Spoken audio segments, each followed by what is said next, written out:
Welcome to the channel. This is a quick review or overview of episode 3 of the new Star Wars property that they've released on the Disney streaming service, Skeleton Crew.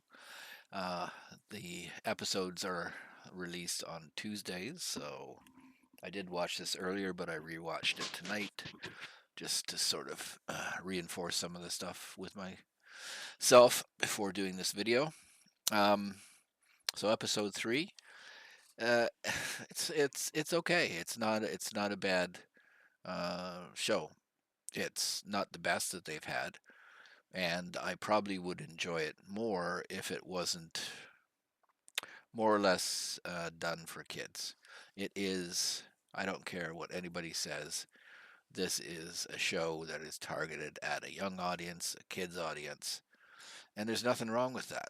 They want to bring more kids into the Star Wars universe, so they are uh, targeting this show at them, and I think it's been fairly effective. There's nothing wrong with it being a kids show. You can watch it as an adult. Lots of people watch SpongeBob SquarePants cartoons and stuff like that.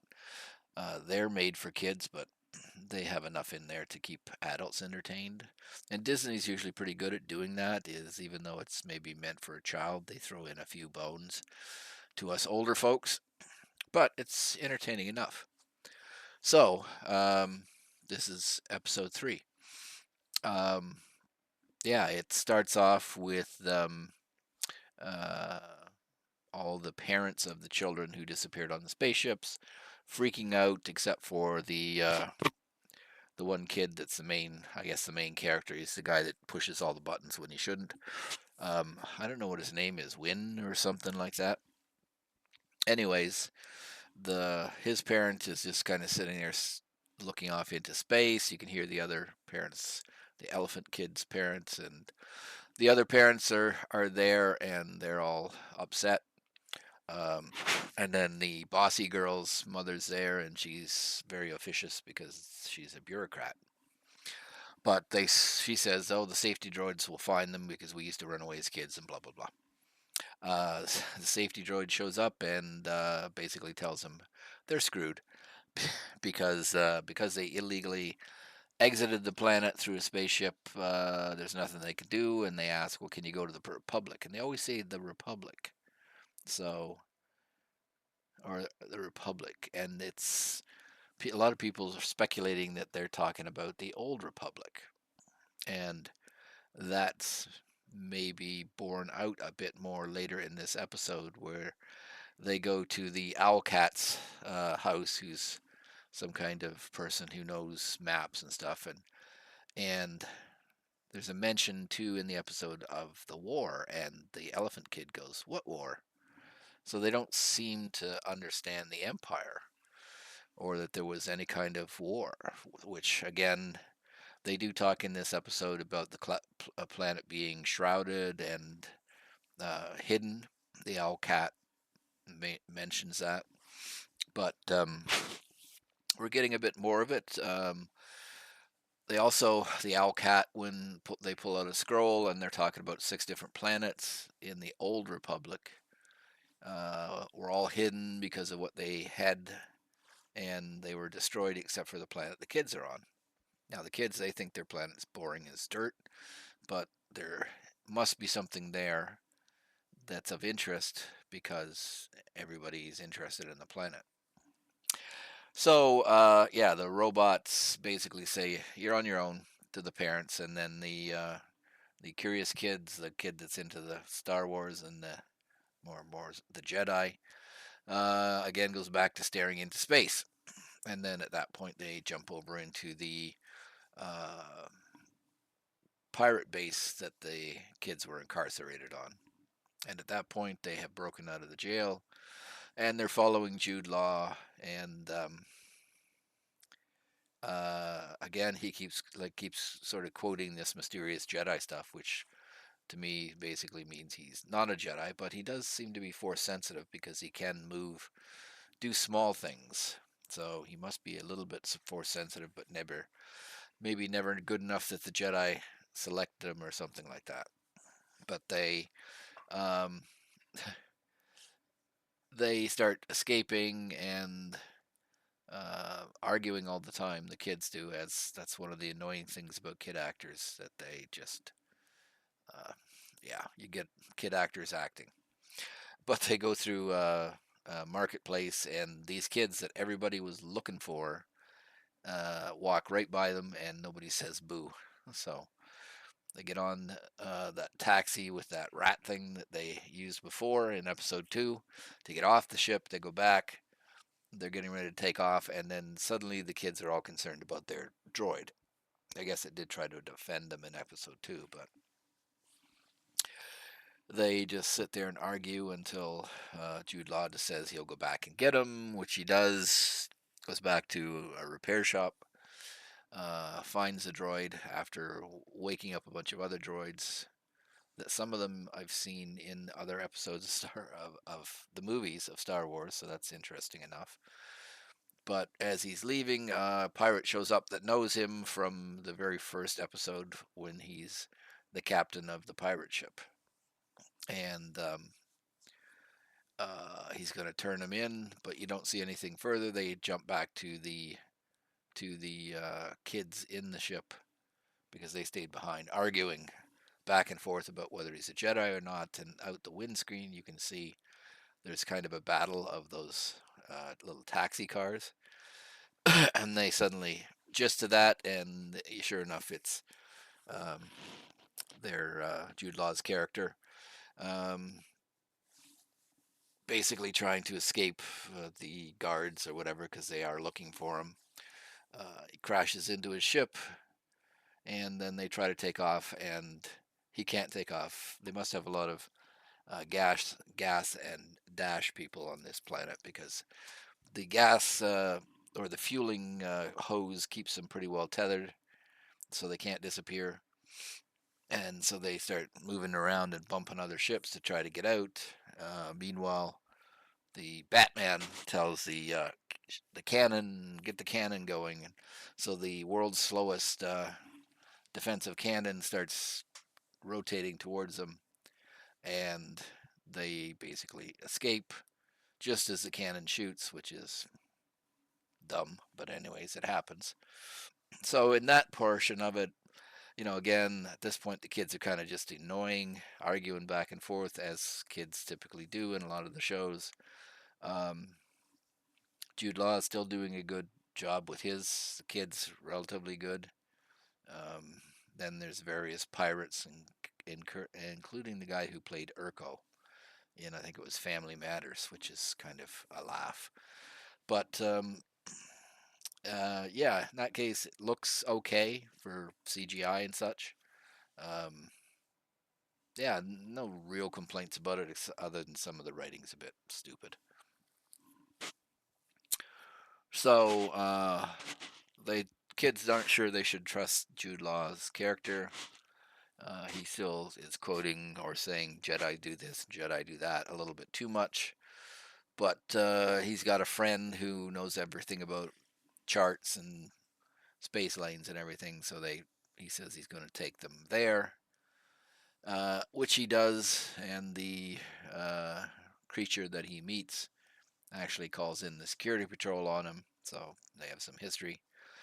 And you find out that his name is Jack something or other, Sunburst or something like that.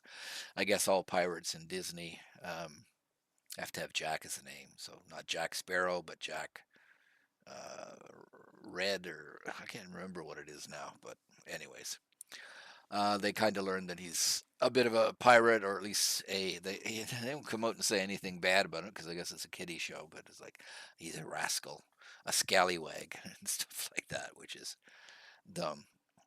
But this part of the episode is interesting because you start getting a little bit more of what's going on. So it's a creature with wings that looks like an owl, but it's got kind of, to me, looks more like a cat head on an owl. But this creature knows a lot about interstellar travel, and when they tell it the name of their planet, it doesn't really believe them again because it's, as it later quotes, that there were 6 planets. They all had something special about them. They were hidden. purposely, but 5 of them got destroyed, leaving only their planet, and their planet faded into children's stories and pirate shanties and stuff like that. So what we found out in the first episode, that the kids really didn't know what stars looked like until they got into the ship because they're behind this veil. Um, they explain that this and the cat owl says, that's why, maybe why nobody knows where you are.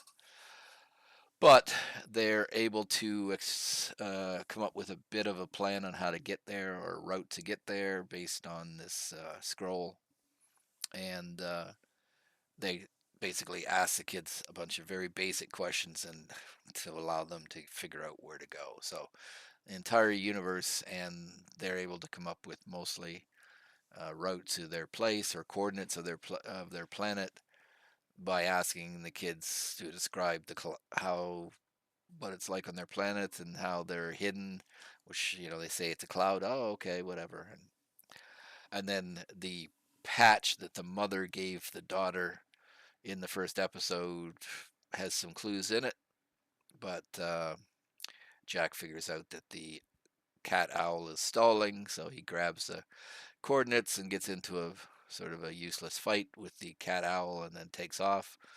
And the cat owl tells the Chinese or the Asian kid with the visor to not trust him because he's a scoundrel, and if she needs help, call her. Which, how the hell is that going to happen? Because it's not like they have phones or anything in Star Wars. But anyways, things would be a lot better if they had phones instead of just short-range transmitting devices. Anyways, they take off, or trying to take off, and then the kids do what kids do. No, we're not doing this. We're not doing that. So they get into an argument, and Jack says, well, he'll take him to the planet and collect any reward and stuff like that, and is asking for a deal. And they said, no, you have to work for us. So he, just because he can see the lights of the approaching patrol, he agrees to, and they struck a deal, and they jump into their ship and take off. And some X-wings show up, which I thought interesting. Okay, so it is tied to. Besides, there was Jawas in some scene. Um, well, earlier in this episode, even in the marketplace. But the X-wing fighters and the pilots of the X-wing you see when they land at the end of the episode are wearing very traditional Luke Skywalker vintage uniforms. Um, so, anyways, they take off. They're trying to escape.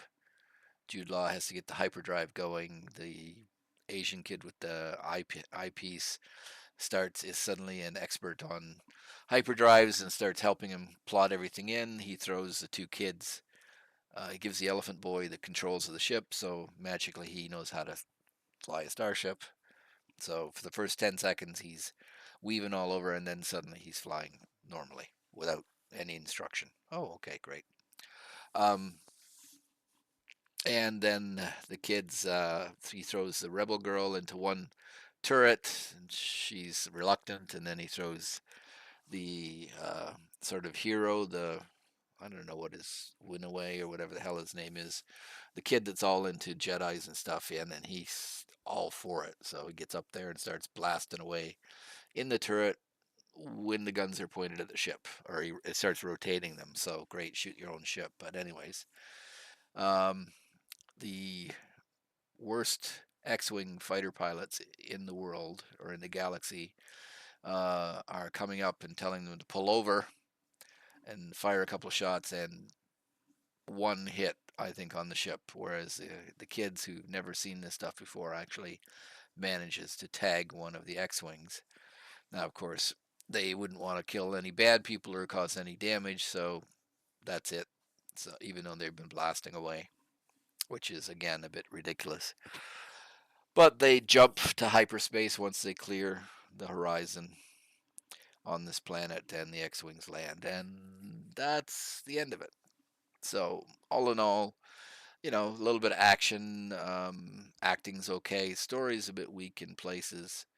The one thing that bothers me about it is that the pirates talk like they are in Pirates of the Caribbean or something from like the guy that wrote the dialogue must have been from Pirates of the Caribbean episodes. He's out of work now, and they had to give him something to do because it's ridiculous that a robot which they rescued talks like the worst "our mateys, shiver me timbers" kind of dialogue out in the Star Wars universe. Talks like a um, the Pirates in the Caribbean from the other Disney movies. It's annoying as hell, but that's kind of the only really negative thing I can say about this episode. Otherwise, it's relatively entertaining. It it doesn't do anything horribly bad. It progresses the story, which is good. Um, it shows a little bit more about what's going on, which is what happens when they're talking to the cat bat or cat owl. Um, but all in all, yeah, it's not horrible. It's still reasonably good show, especially for younger kids. If you're a Star Wars fan and you have kids and they don't seem to show the same interest as you, maybe watching this with your kids would be a good thing. I think yeah, it's not horrible. It's certainly of some of the Star Wars properties that Disney's released. Even though this is juvenile in nature, it's much better than than some of the adult directed or um some of the properties like the oh, I'm trying to the which one uh the Acolyte. Like this is better show than the Acolyte by far. So yeah, it's okay. I'm interesting to see the next episode. I eventually assume they'll get to the planet and the pirates will show up and there'll be consequences. But anyways, yeah, it's it's not it's an okay show. Okay, that's what I can say. So out of five, yeah, maybe a three. So there you go.